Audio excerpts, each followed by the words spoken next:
මොකෑ දරුවෝ මේ කෑ ගහන්නේ? අර පාරටත් ඇහෙනවා.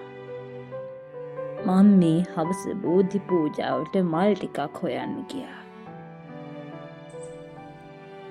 අනේ හරිම කම්මැලි කිරි අම්මේ. අද මාත් වෙනවා පන්සල් යන්න. එහෙනම් අපි අම්මත් ආවම එයත් එක්කම යමු. දැන් මගේ හොඳ මැණික වගේ ගිහිල්ලා මූණත පය හොදගෙන එන්ටකෝ. එහෙනම් මන්ටක් ගාලා මුණ හොදගෙන එන්නම්. කිරි අම්ම මට සුදු ඇඳුමක් හොයනවද? හොඳා මගේ දෝනි හොද ගන්ටකෝ.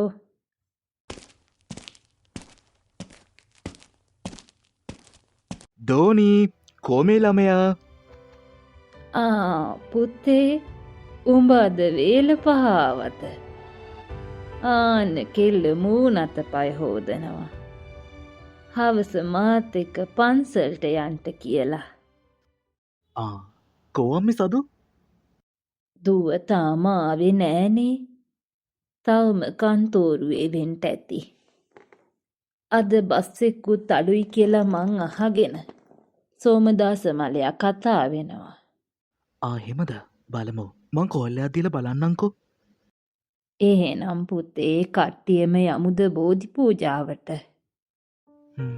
අද නම් මහන්සිය අම්මා. කමක් නෑ. දාගත්තාම එක හරියයි. හැමදාම පන්සලට යන්න වෙන්නෙත් නෑනේ. අද කට්ටිය එකටම යමු. තාත්තා අද ඔයා කලින්ම ඒකනේ මගේ පුතේ. ඔයා ඇඟ සේදවද? එතකොට මම මේක ගෙනාවේ මගේ පුතාට. ගන්න. මේ මොනාද? පුහුල් දෝසි. කිරියාමට දීලා කන්න. ආමට තරන් තියන්න ඕනේ හොඳේ. හරි තාත්තා. මං එහෙනම් පුතාට තේ එකක් හදන් එන්න.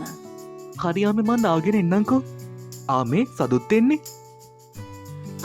මෙන්න මෙයාද කලින් මැවේ? ඔව් සදු. අද ඉක්මනින් වැඩට ඉවරුණා. ඒ නිසා මං ඉක්මනින් ගෙදර ආවා. ඔයාම ඉන්නකෝ. මං ඉක්මනින් නාගෙන එන්නම්. ඊට පස්සේ අපි හැමෝම පන්සල් යමු.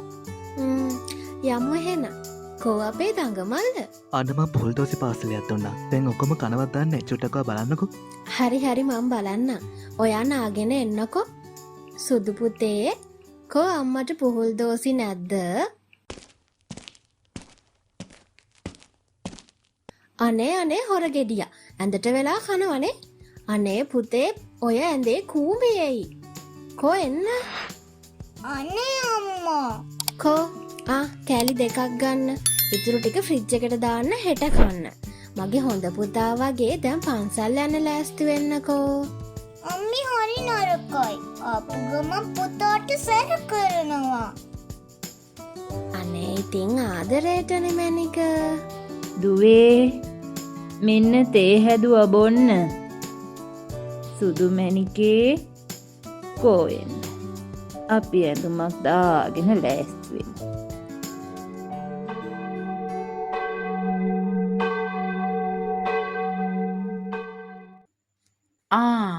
කරුණක්කේ අද පවුලම පන්සල් ඇවිත් වගේ. අනේ ඌ ජයවතියෝ. ඉතින් කොහොමේ? අනේ ඉන්නවක්කේ. මම මේ හෙට දිහාට ඒ පැත්තේ එන්න හිටියේ. ඒ මොකෝ තකහනේ? නෑ මේ අපේ මුණුබුරාගේ කිරි දානේ තියෙනවනේ. ඉතින් කිරි අම්මලා හොයනවා.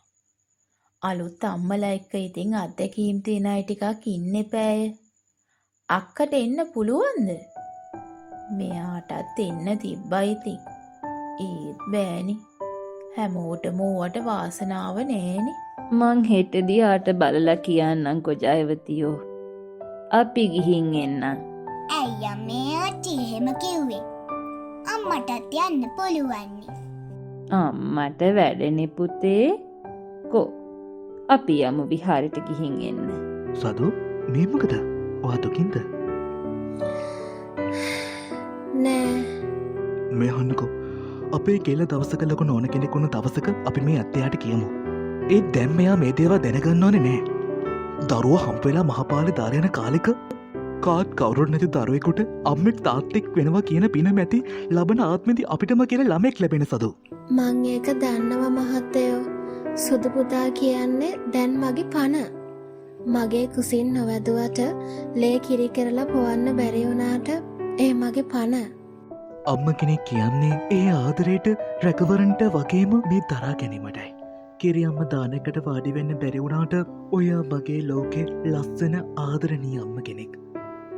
මට සතුටුයි ඔයා වගේම ඔයාගේ අම්මත් මේ හැම්ම දේම තේරුම් අරන් ජීවත් වෙන එකට. යමර පැත්තට කෙල්ල බලන් ඇති අපි කෝ කියලා. කිරියම්ම යන්න තාත්තලේනවා. තාත්තේ කිරියම්ම දානි කියන්නේ. ඒකට එන හැමෝම අපේ කිරියම්ම වගේද? ඔව් ඒක ටිකක් වෙනස් දෙයක් පුතේ. අපේ ආච්චිට කිරියම්ම කියන්නේ ආදරේටනේ. ඉතින් පුතේ අම්මයි ආච්චි වගේම හැම අම්ම කෙනෙක්ම කිරියම්ම කෙනෙක් තමයි. පුතා තාටයක් ලකුණහම මංක කියල දෙන්නංකෝ. දුව මිනිස්සුන්ට කටවල් තියෙන පලියට හැමදේම කිව්වට අපිට වැදගත් දේවල් විතරක් අපි ඔළුවේ තියාගත්තනම් හොඳටෝම ඇති. ඔයා ගොඩාක් හොඳ අම්ම කෙනෙක්. සමාජය තුළ දරුවෙක් කුසින් නොවැදුවත් ඊටත් වඩා ආදරය සෙනෙහස කරුණාව දක්වන මවුරුන් ඕනෑ තරම් ඉන්නවා. නමුත් ඔවුනට ගරහන මාතෘත්වය නිසියාකාරව නොදන්නා පිරිසකුත් ඒ අතර ඉන්නවා. ලේ කිරි නොවුනත් අම්ම කියන්නේ අම්මෙක්ට. වැදූ මවුන් මව්වරුන් උවත් හැදූ මවුන් මව්වරුන් නොවේද. වැදූ මව්වරුන්ටත් හැදූ මව්වරුන්ටත් මවක් වන්න පෙරුම්පුරණ මව්වරුටත් සමාජයේ කැවසෙන ඔබටත් සිතන්නට යමක් ඇතිවේ කියා සිතේවා අපගේ බලාපොරොත්තුවයි. කෙනෙකුට යමක් කීමට පෙර දස දහස්වරක් සිතන්නා. මේ රෑන හඬ නිර්මාණයක්.